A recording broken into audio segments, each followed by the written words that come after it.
First, let's look at the impacts of government spending. An increase in government spending is an example of autonomous increase of aggregate spending. Let's look at this in context. Since the multiplier is 1 over MPS, as Jasmine has detailed previously, if the MPC is 0.5, the multiplier will be 2, because 1 over 0.5 is 2 according to the equation.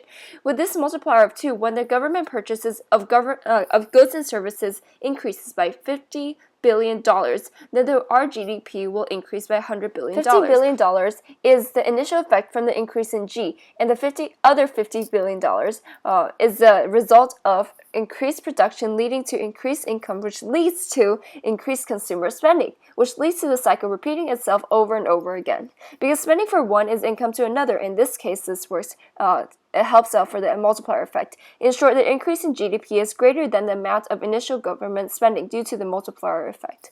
On the other hand, changes in the transfer payments or taxes do not have as big an impact as government spending, and the AD curve does not shift as much to the right. Let's look at a concrete example.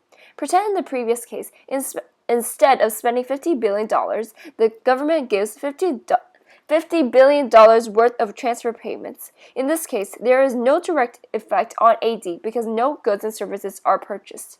It is only when households spend the money that it gets calculated into the GDP. But in fact, households will not spend all of it, so the subsequent increase of GDP will not be as much as the one with direct government spending.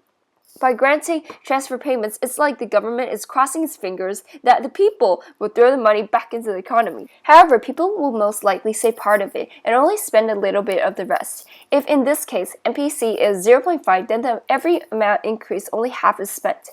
This image shows the distinct difference in results over time with varying multiplier effects on government spendings versus transfer payments. In fact, tax cuts are similar to transfer payments since people don't spend all the money, and also the changes are created indirectly.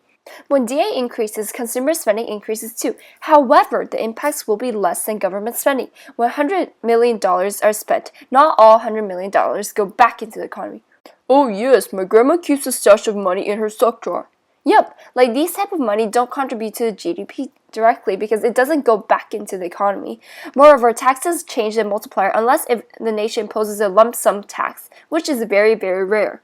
Wait, what's a lump sum tax? Oh, they're fixed taxes. Oh, so the amount of taxes paid is independent of the income. Yep. It's also been discovered that unemployed individuals have a higher MPC, or they spend more while the wealthier save more. Tax revenues depend positively on real GDP. Well, wait, what does it mean positively? Oh, I mean that when taxes increase, real GDP decreases, and the opposite holds true too. Why does that happen? Well, when government taxes you more, your disposable income will decrease relatively. Thus, you won't have as much money as before. When that happens, you won't want to buy as much stuff because you want to save more and cut down on spending. When this happens, the C and the I in the GDP equation will decrease, decreasing the real GDP. Oh, it makes sense now. Please continue. Okay, so tax revenues changes automatically in a way that when taxes increase, the multiplier decreases, or the opposite happens too. Okay, I'm lost. Why does that happen? Well, let's look at it this way.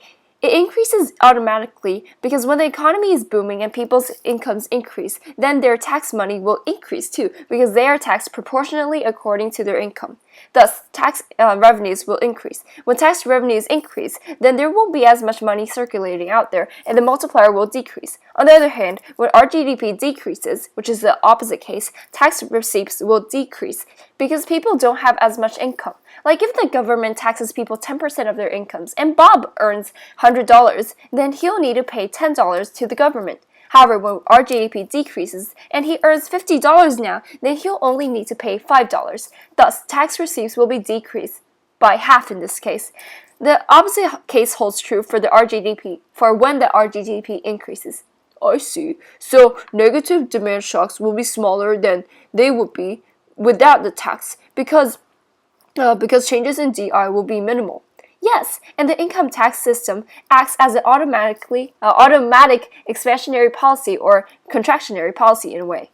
Whoa, that was a very, very loaded explanation with so much logic required, but I'm not really sure what an automatic stabilizer is. Oh, there are policies or systems used to dampen the economic cycle fluctuations in income, employment, etc. without direct government intervention. That's from the dictionary, by the way. So are there other automatic stabilizers apart from the income tax system?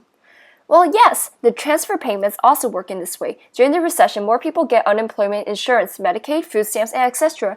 The multiplier size can then be reduced, and the total change in disposable income will be smaller. The aforementioned ones are all automatic stabilizers. The government can also use discretionary policy. Oh, it is a direct result of deliberate actions of the government, right? Yes, that's correct. Why doesn't the government use discretionary policy all the time then? Well, as I've stated before, because of time lag, and also because the automatic stabilizers are more efficient, well, which is pretty much the same thing. This is only supported by economists under special circumstances when the economy is in dire need of intervention. And that's the end of Module 21, guys. Break time!